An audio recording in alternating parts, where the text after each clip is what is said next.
Well, welcome everybody. We're here in the Thunderdome. It's been a while, Josh, since we said the Thunderdome.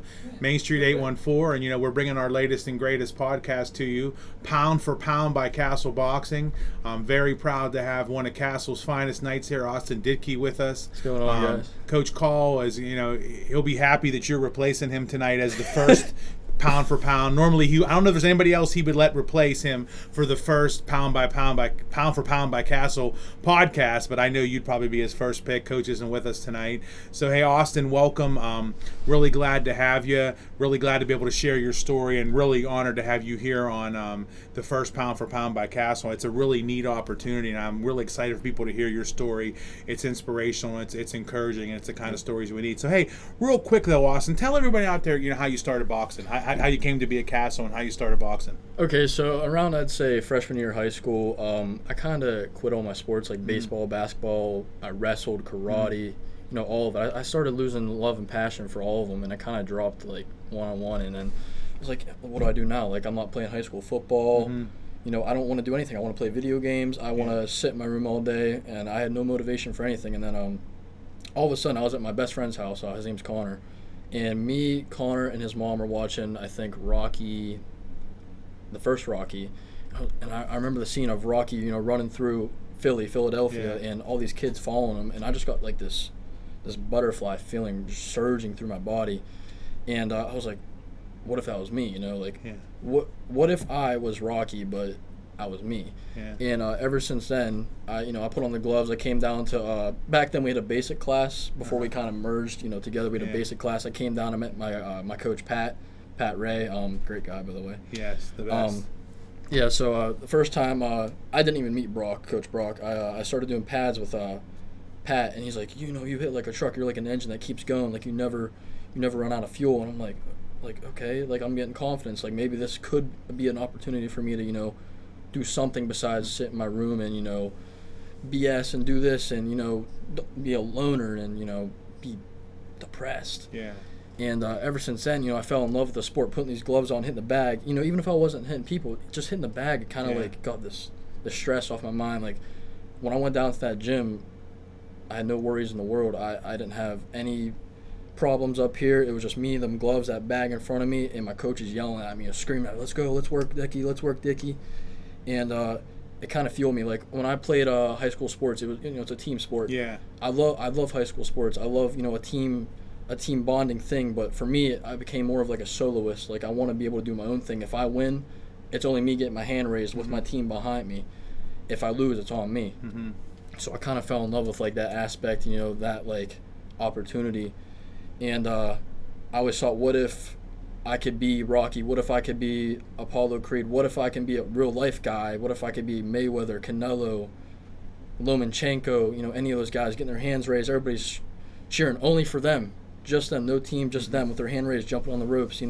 That fueled me a lot. And it wasn't even motivation at that point. It was pure love for the sport of boxing. And ever since, I put on those hand wraps and put on those gloves, I felt home. I felt alive. I felt in my own body, because before then I kind of had like a little bit of a mental problem. I didn't feel alive, like depersonalized, depersonalization. And as an Italian, I'm glad to hear that it's Rocky. That's awesome. I love me some Rocky.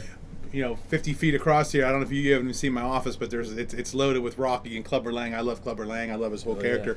But so that's what, and I can relate on a smaller scale to. I grew up with Brock. He's a little bit older than me, but I've known Brock my whole life. He's a great guy, and we got together a little bit, and how Kastle ended up here. We had been talking about possibly doing something. The building that we've built for Kastle now was supposed to be something different, and there was issues down there. They needed to move real fast, and it all came together. But what I notice about your group, and I guess our group now, is that great culture and the great inclusiveness, and nobody's excluded. And it doesn't matter if you're the a Trayshawn Wiggins, or if you're the person who walked into first day. Everyone's treated the same. And there's and it's I tell people, we have young people, we have old people, we have boys, we have girls, we have wealthy people, we have people that aren't so wealthy, we have prison guards and felons all in the same room. You know what? You can't even tell. It's such a good culture, and I just love everything about that. And it's an inspiring sport, and it does enthrall you, and it is a great outlet, and it's a great thing, and it's great to see you there. So you come to Kastle Boxing. Yes, sir. You fall in love with it. Talk about the process. How long did it take you to have your first fight? Okay, so my first fight and my only fight, I was training since freshman year. I think up to February, pre-COVID, February, I can't remember the day, 2020 or maybe not 2019, maybe I don't know. This kid, I can't remember his fight record, but I was supposed to fight a green fighter, which means like maybe one fight, two fights, or just no fights. Which I had no fights. It would have been my first fight.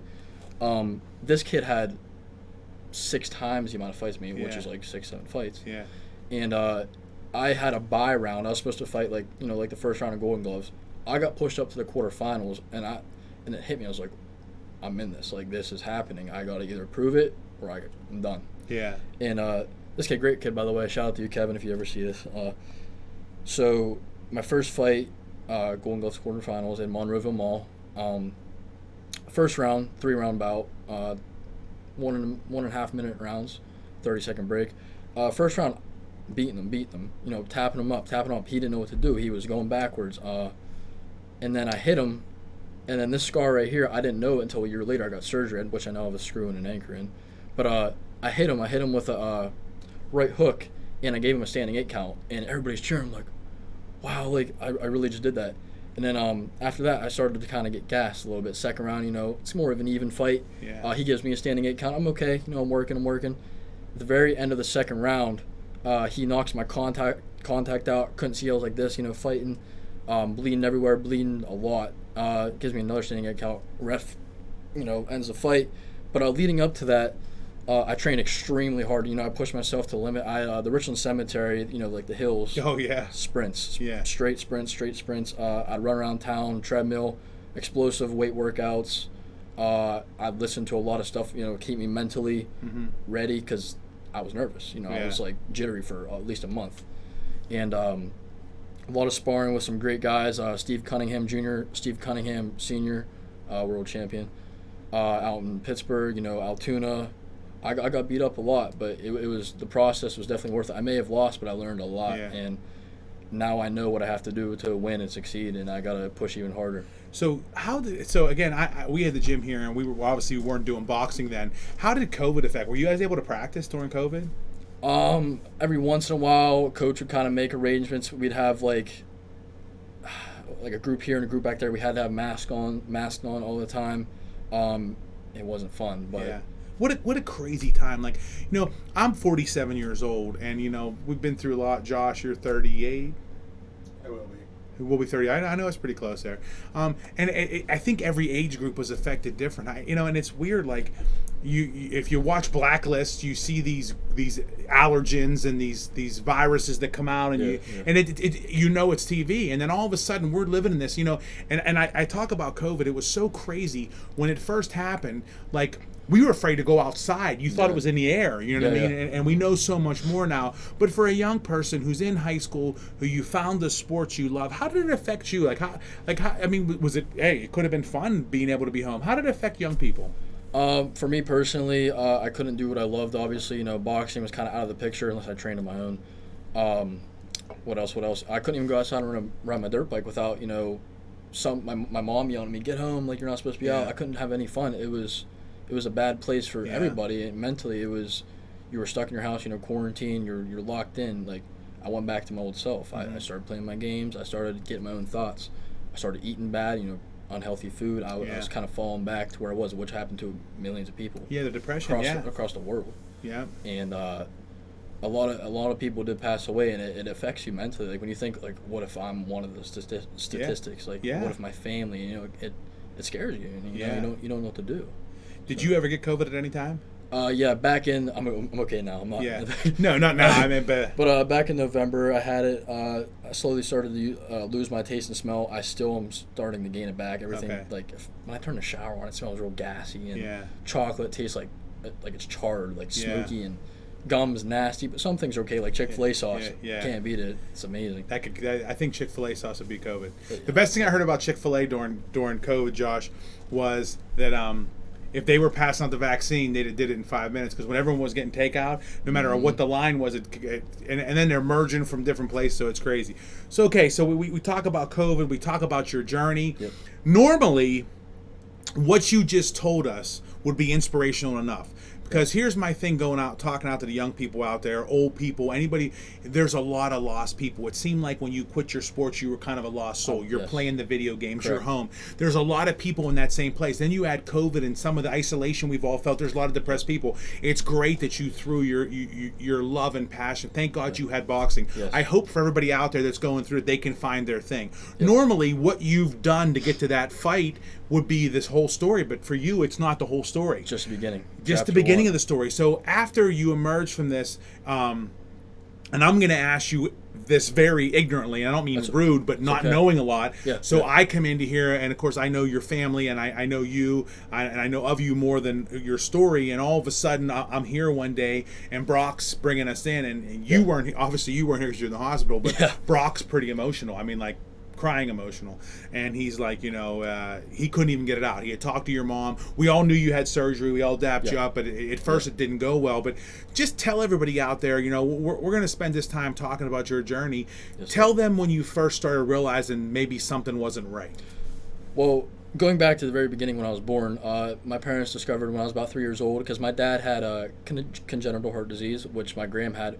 I never got to meet my gram because she passed away around her 40s when my dad was a teenager. Same condition, but they didn't know how to treat it back then, so she kind of didn't really have a chance. It affected my dad, it affected me, but what was the question you asked again? So how did you first know something was wrong? So basically you knew that as a toddler, that your family knew as a toddler, but then did you forget about it for a while? Did it not bother you for a while? So I'll start with this. Coach Brock always said, don't let yourself off the hook. I know you got something wrong, but keep pushing, keep going. Act like it's an advantage, which I think it is. It is. Physically, maybe not, but mentally it kind of keeps you working harder. But he kind of, he helped me a lot, and I realized, like, after my first fight, I trained so hard, but I was still second round done, gassed. Like, dizzy gas, seeing black spots everywhere. And I was like, okay, maybe I'll train harder. Yeah. That's what I did. Yeah. I started running 10, 12, 15 miles every other day, if not every day, and without knowing it, I was killing myself. Mentally, I was like, "Oh my God, I'm a beast." Like, who would ever think that working out like that would be bad for you? Like, I mean, but you had something going on. And what drove me is David Goggins. I listened to his podcast, or Kobe Bryant, while I was running, and I couldn't stop.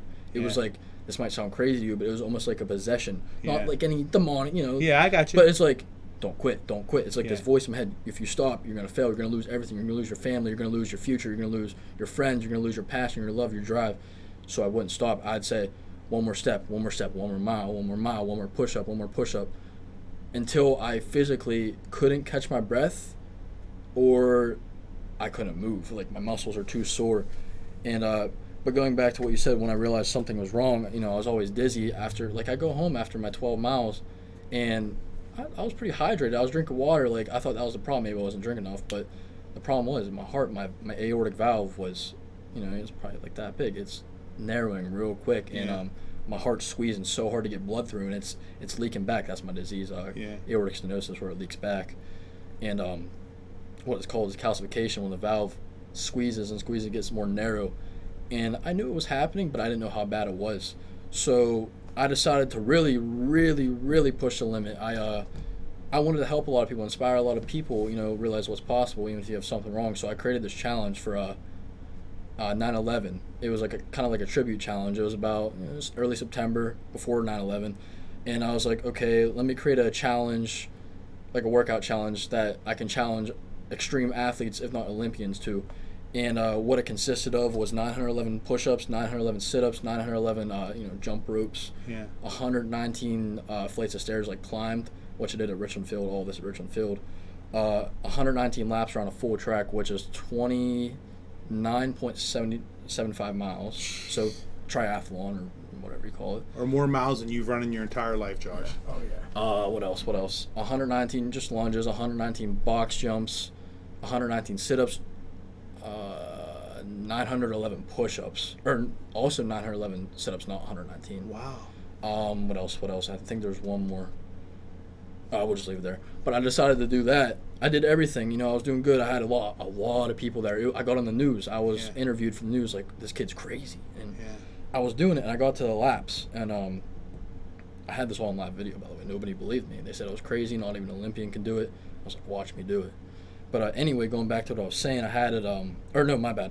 On the laps, I got to around lap 98, and I started to feel it, and I knew something was wrong. And I got to about 113 laps, and I had a friend here in my hand, my mom, just my mom right here, carrying me around the track like I was falling over, and I was so dead. They were feeding me like airhead sugar things because my blood sugar, whatever, low. I was wobbling. I finished the thing in 12 hours and 22 minutes. I did not stop. 3 p.m., I think 3:23 p.m. to be exact, to 3-something a.m. at Richmond School. I did not stop. I mean, I took breaks, take water, protein bar. I would not stop until I completed it. I gave myself 12 hours to do it. I finished in 12:22 because of pain. It was so excruciating that I quite literally thought I was going to die. And for a week after that, I was on crutches. I could barely drive. By the way, I didn't even drive home that night. I went home, went to bed. I was sunburned, kind of like this right now, but probably 2 times worse. But then, that all happened. I made a name for myself. I was like, this kid's crazy. Like, he's showing the world what's possible, even if you got something going on here, mental scars, physical scars, anything. And a month later, which was Breast Cancer Awareness Month, I tried to, or I seen this challenge on Facebook. It was like 75 miles in 48 hours. I was like, okay, I could do that, but let's make it harder. So I gave myself 24 hours to run 100 miles. Jeez. And let me think how this started. So, I made TikToks about it, promoting it, got a lot of love. By the way, the 9/11 TikTok I made had 13,000 likes in about 5 hours, taken down for dangerous hacks. That's how brutal it was. But going back to the breast cancer thing, I made it to about 33 miles without stopping, 28 degrees. I had a hoodie on, a long sleeve, then a short sleeve, shorts, leggings, another pair of leggings, 2 pairs of socks, and my Brooks, which are now torn apart from that run. I got up to mile 30, actually, and it was about 3 a.m., snowing. I was freezing. I didn't even know where I was. I was running around the track so much I began to hallucinate, lose sense of reality because was somebody filming you? I had a live video the whole time. Wow. And I actually went for so long the live video shut off, so my buddy would keep trying to turn it on. But if anybody says I didn't do it, there's security cameras proving it. And even if people don't believe me, I know what I did. I believe you. I'm just marveled at the whole thing. But after the 33 miles, I fell over. My abductors, my groin, it wasn't torn, but completely pulled. I could not stand up without wanting to scream in agony. So I was like, all right, this isn't of me to quit, but I need to go home before I completely screw up my life right now. And my heart was okay. I felt okay, sort of. But I went home. I slept for 12 hours. 3 days later, I was like, all right, I'm going to try again. I came back. I got up to mile 75. Mile 75, I knew something was wrong. I felt my heart squeeze. So that's 300 laps around the track. 400. I went around the very outside, so it's probably less. Okay. Actually, I went around the track, around the fence. That's even further then. Yeah. Oh my goodness gracious. Okay, I'm sorry. But you're good. Where was that? So my heart was squeezing, and I was like, okay, something's not right. Yeah. And I was like, you know what? I don't want to die today. Yeah. And if I keep going, that's going to be the case because I literally knew. I was like, I've never felt this before. Yeah. I felt limp. I felt brain dead. I didn't know where I was. I couldn't even think. I was like, I gotta go home. I don't know. I don't even know if I drove home. I don't remember. It was almost like an intoxication. Like I didn't know what was going on, and I didn't finish. I like to say I didn't fail, but at the same time, my mentality, I failed. Yeah. But people are like, you still did what you did with this going on. But I came home, and throughout all this, I wanted to be a Marine, and I went to PTs every week. I felt fine, and then I had to. Okay, so I was going to go to MEPS, which is military entrance, and for that you need to get medically cleared to even go there. And I went to my cardiologist out in Children's Hospital in Pittsburgh. You know what a stress test is? Yes, I do. So I beat my time record. I felt great. I was like, okay, I'm going. I'm going to go to the Marines. And they're reading on the monitor, like the EKG or whatever. Do you know what ST elevation is? Mm-hmm. It's kind of like midst of a heart attack or like my mom's a nurse, ER nurse, so she said Whenever you see that on an EKG, it mainly means somebody is in the middle of having a heart attack, even if they don't feel anything, like no pain. And my nurse or cardiologist said, you're the kind of kid that would be playing football. You could be a star player. You could just drop over dead. You don't feel any pain, but with your heart condition, you're the kind of kid that will just plop over, no saving, you're done. And that's what I did my challenges, my 9/11 challenge, my run, with that. I don't know if it's God. I don't know if I had a guardian angel, but I should not be alive. Yeah. I shouldn't. But did your challenges exasperate that? Did they make it worse, or did they just bring it to the forefront? Like if you wouldn't have done that stuff, I mean, it's probably a blessing now that you've got this taken care of. Yeah. But yeah, it's crazy to think like that. But I'm sure that wasn't good for what you had going on. The extreme nature of it. Yeah, and going back to the Marines or whatever, I couldn't go.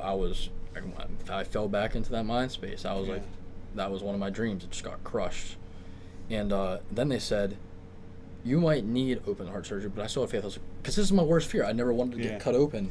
I never want to have a big bear claw going down my chest like my dad or anybody had open heart. It's scary. I don't want to get clawed open. But where was that? So the Marines, I couldn't go. They said you're gonna need a heart catheterization, which I had before. I wasn't afraid. Yeah. It was. I was like, okay, and get it over with. So they went up through my groin. I was twilighted, so it wasn't like full anesthesia. So I was kind of there. The doctor was talking to me. I didn't feel any pain, but I felt like pressure. They had a tube going up through my artery into my valve, a balloon on the end of the tube to open my valve. The valve I told you was squeezing. Yeah. They couldn't get open. They needed a bigger balloon. So when they put a bigger balloon in, they pulled it out, put it back in. I could feel this, by the way. It wasn't pain, but it was pressure. It was like a snake going up me. Yeah. They opened it up a little too much, and my valve leaflets tore completely. They almost rushed me to the OR right then and there, but they somehow, it was a miracle, they like stabilized me, which I don't know the full truth. I don't know if I was told the full truth, just so it doesn't scare me. Yeah. But they kept me overnight, which is what they do normally for a catheterization. I woke up and they're like, we're going to send you home, but, and this is where my heart sank. I was like, shit. And they said, you need to have open heart. We're going to let you go home, enjoy, because it was about mid-December. You're going to enjoy Christmas, enjoy New Year's. We'll see you February 4th. And right when they told me, my life changed right then and there, because that was my worst fear building up 18 years living. That was the thought in my head, that the only thing that scared me. That was the only thing I feared ever in my life, was getting cut open. And February 4th came. About 5 a.m., I went in the children's hospital. I didn't feel anything. I had no emotion. I was like, is this actually happening? I get into the hospital bed. They stabbed me 8 times. They couldn't find a vein, so I was already in a bad mood. Going into this, they got me hooked up finally. They put the anesthesia in me or whatever. I was out. I woke up. I'm on a lot of meds. I don't know what's going on. I look down. I see this. I didn't see the scar. I saw the big patch, and I was like, that really just happened. And sorry, I'm getting emotional. But yeah, that was the thing I feared the most. But now that I got past that, I feel I can conquer anything. I feel like no matter how many scars are on my body, whether it be mental scars or physical scars. By the way, next month I have to have surgery right here, because they thought it was a tumor, but it is 3 loose bones inside my joint, so we're good. But I have to have surgery on that, so it's just another scar. So I will not stop my mission, whether it be God giving me this mission or it's just my mentality, until my body is full of scars, possibly even bigger than this one, if that's even possible. And your biggest fear was that you conquered it, and I see that. I've seen that scar, a million times now. It's like your badge of honor, and everyone like it's drawn to it, And I don't know if you heard me telling the kids tonight. Why are you complaining? I heard you. Yeah. Why are you complaining? Austin's right there. If you have any questions about complaining, go ask Austin. So it's given us all perspective. We heard your speech up at Toulouse. Yep. For somebody who had never stood in front of a bunch of people like that, you were phenomenal. Your story's phenomenal. Yes. I just think it's so great. So from your health standpoint, do you have a clean bill of health now, like as far as to be able to do whatever you want? They're still lenient, okay. But here's the thing. If you know me, now you know me. Yeah. I don't care. Yeah. If it kills me, that's my mentality. I will not stop until I change millions of lives. If it takes my own life, I'm okay with it. I will not stop, whether it be scars, whether I can't walk again. I will find a way to be in a wheelchair, still push. If I sever my spine, I will still find a way to work out, and point at you, be like, why are you making excuses? Look at me, I'm still going. How old are you? 18. 18 years old. I'm 47, and don't ever think that you can't learn a lesson from somebody. We all feel sorry for ourselves. We maximize minimal problems. We let things bother us, and you're just taking every bite of this and just chewing it up, man. It's so inspirational. I feel privileged to be sitting here, beside you, to be able to tell this. And we got to get this story out. And again, that's the goal. I mean, and we're going to help you. Yep. This is just the start of it, and you have a lot of people in your corner. You have great family, you have great friends. You come from a great school. Brock and those guys are so well connected. We have to get this story out, because this is the kind of thing that people need to hear, because I can tell you from sitting right here with no exaggeration or no podcast or no goal for views, just being real, that like 25 minutes, I'm looking at the clock right now with you, has made me, inspired, and you have that gift. So it's not just your story, it's the way you've attacked your story. I want you to know that. Your story could be inspirational on its own, but it's the way that you've attacked that story and way you've chose to fight back, and this not quit attitude. We want you to take care of yourself. We're going to make sure of it. 'Cause sometimes you may need all of us. Your poor mother. Being a nurse, it's probably a blessing and a curse. She knows some stuff, but she probably knows too much. Too much not to worry. I think sometimes ignorance is bliss. But we got to get out, and people got to hear this story, because this is phenomenal. And again, it's a story of perseverance. It's a story of courage, and there just can't be enough stories like this. So I mean, we're on the other side of this. We're here. We're training all the time. I know your dream is to inspire, but where do you see yourself? How do you see that happen? And even if you don't know, now, what would be your dream scenario for this journey of yours? So besides even just me inspiring people, I'm a very avid boxer. I only have one fight, but I want to bring home WBC belts, World Boxing Council World Championship belts. I have the mentality, and not because I'm self-centered, but I want to be like a literal Rocky movie where I'm going through those streets, running, doing my road work, and people are screaming, let's go, let's go. And when I win a belt, I want to bring it back to my city. I love my city so much. I want to, almost like a Super Bowl parade, I want to hold it up. I want people on the sidewalks cheering for me. I want to change lives. When they look at me, they see this, they see this, they see that, they see the mental thing, they see opportunity, they see, okay, if he can do it, I'm standing here cheering for him. What if I could be in that position? What if I could be holding up a belt, whether it be boxing or Lombard and Trophy, is that what it's called for the Super Bowl? Or a Stanley Cup. It doesn't even have to be athletic. It can be you're an author, you're an artist, you video game designer. It can be anything. I want to allow people to realize what the human body and mind can achieve. It's at your fingertips. Anything is possible. It's cliche, but it's true. Anything is possible.